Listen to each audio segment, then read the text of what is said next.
تورا مدعی روداو دی ساعت خلات کرن یک جمزنترین خلاتان وردگره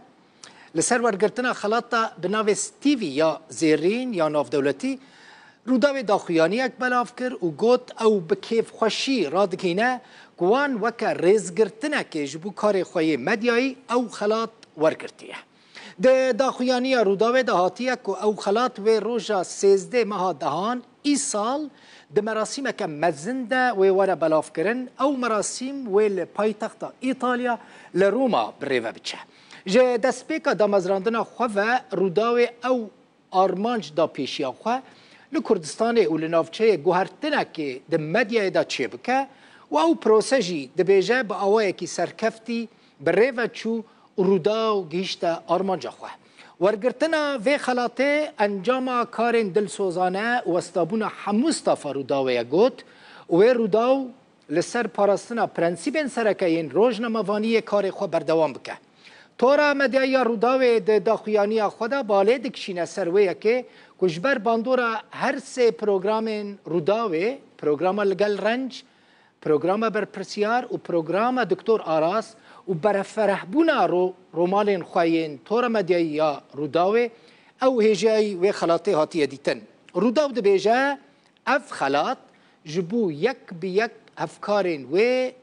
ده پیشکش کرن روداو تماشاوان اینجا او قاس کار دکه او قاس دوسته او قاس دنگ خودگینه همو آلیان بگمان ما فوه وره خلاط کرن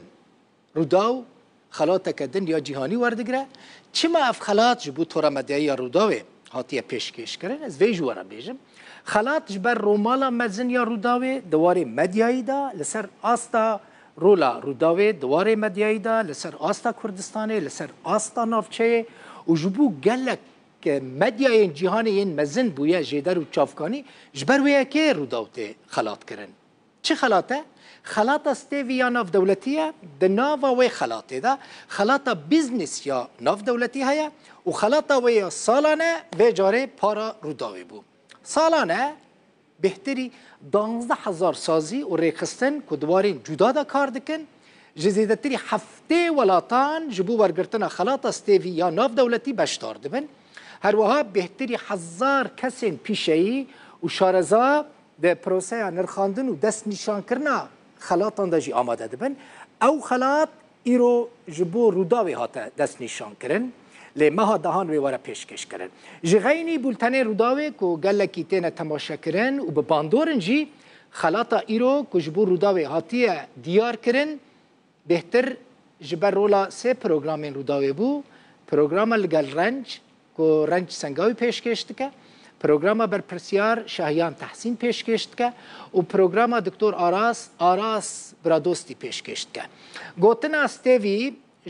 گوتنا ستیوانوس یا یونانی ته او جیته وطای تاج یان خلاط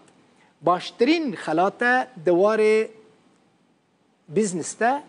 و جه سال 2010 او خلاط ته پیشکش کرد